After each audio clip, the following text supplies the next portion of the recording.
Like Aurora's pretty good, right? There's yeah, Aurora. nice call, man. Nice call. All right, so a lot of like not as set heavy as I thought they would be for Blacklist. Watchers, same as everyone all around the world.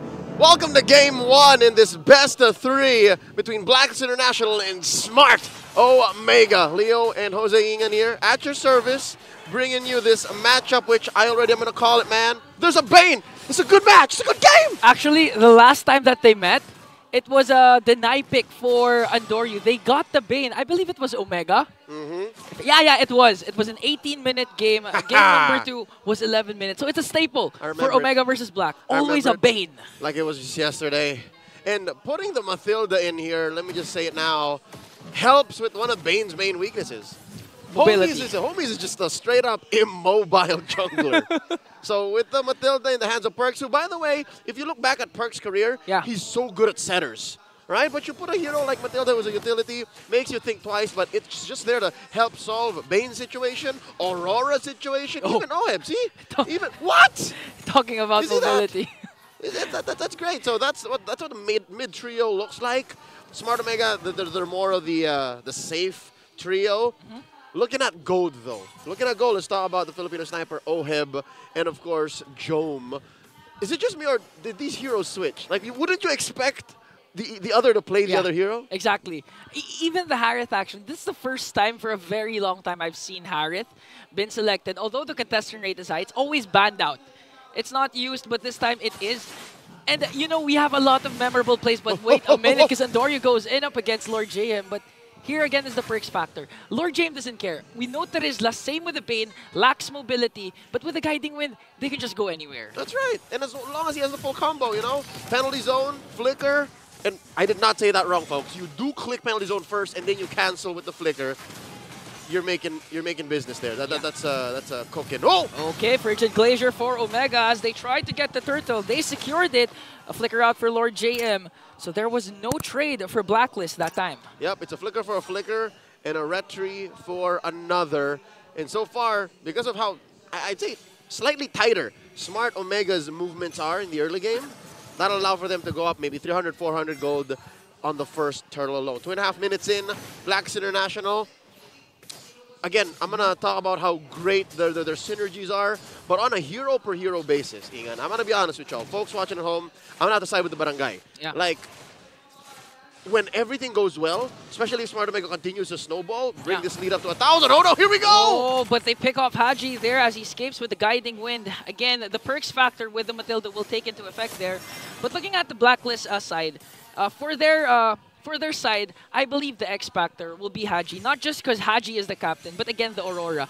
We've seen this during Fnatic Onyx versus FCAP, wherein when Few casts the Frigid Glacier and it connects onto at least 2 or 3, the counter attack of FCAP is just immense. So Blacklist right now needs to make sure that the Frigid Glacier will always connect. Even Lord JM and MP the King, they don't have to start the clashes. Nope. It's the counter attack strat for Blacklist. That's right. And count me up into this 76% for Smart Omega, because leading up to day 1 of week 5, I also called it. I said Omega's going to win this. But look at that. Off camera, Haji put down to about 1/10 of his health, courtesy of Andoryu. And this is unfamiliar territory for me, Ingan. It's been a while since we've seen a 4-minute, 5-minute game with no first bloods. Yeah, especially for Omega. Omega's been playing very well. I remember when they compared Omega and TLPH stats, Omega had the faster game and the fastest, longer game compared to TLPH. So they're not the comeback kings because they've been dominating the early game. The barangay has been working towards a better start. And I'm not just talking about in-game, but even their Season 14 has been on fire, holding a streak up until the 2nd week. Now, second turtle's already spawned up, about 500 gold between Omega and Blacklist.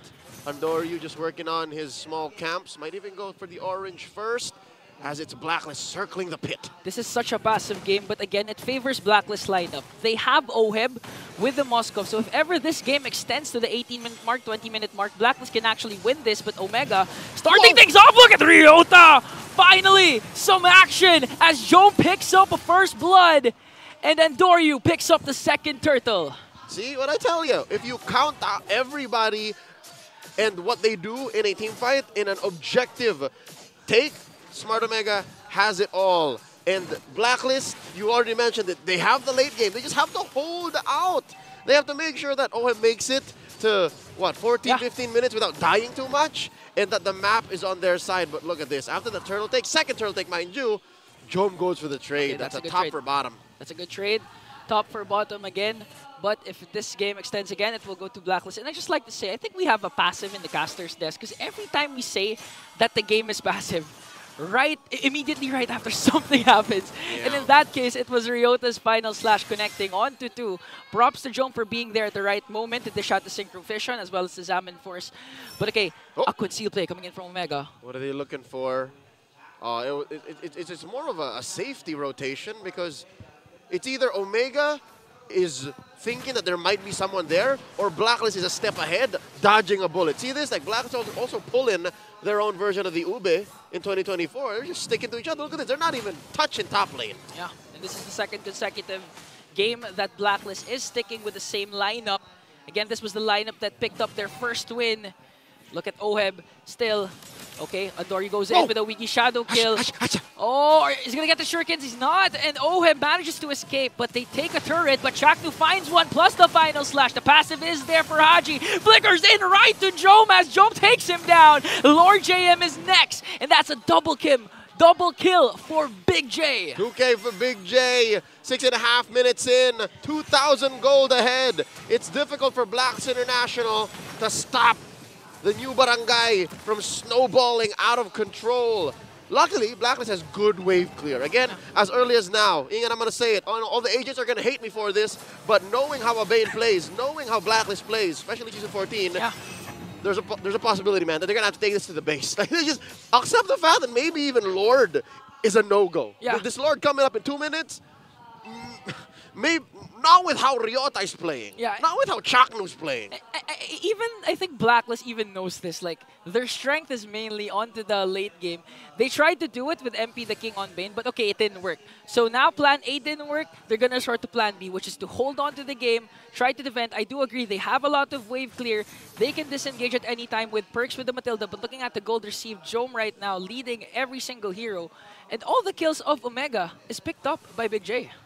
And you wouldn't have it any other way. Yeah. Like, the only other better way would be to put it on Andoryu, maybe even Ukir, but this is best case scenario. Exactly. Best case scenario for Barangay Omega. And you mentioned the Bane. You mentioned the Bane on MP the King. This hero has won an MPL championship in Cambodia. Yeah. He played the hero like 3 times in a row to end the series. And he knows exactly what this hero is capable of. It's just maybe against Smart Omega. Maybe with the draft that they put in, and how early Smart Omega was able to find that clutch point, it's going to be very difficult. So he has to play very defensively. And here we go! Oh, Ryota connects with a final slash flicker combination. Defensive frigate Glacier from Haji there as MP the King and Lord JM will fall down. So right now, again, Omega strikes. I mean, Ryota's been performing out of his mind for the last 2 weeks. Last week, it was the Phobius. This time, the flavor of the week is the Arlot. I'm pretty sure the Ryota army is proud of the new general. And what did I just say? Perfect that all 3 kills are on Jom prior to that engagement. Then you give a little to Ukir, give a little to Andoryu. Extra gold on the sub-cores. Never hurt nobody. We're 10 seconds away from a Lord, which, again, if that engagement was any indication, Blacklist should not force anything. They were fighting underneath Tier 1. Yeah. In the middle of Tier 2 as well. And still, Omega dove in. Yeah, Ryota manages to find someone and another concealed Chaknu onward. But the Purify coming in from Oheb will save him. Ryota, will he get another final slash here? Okay, this is the mark where Blacklist can actually contest.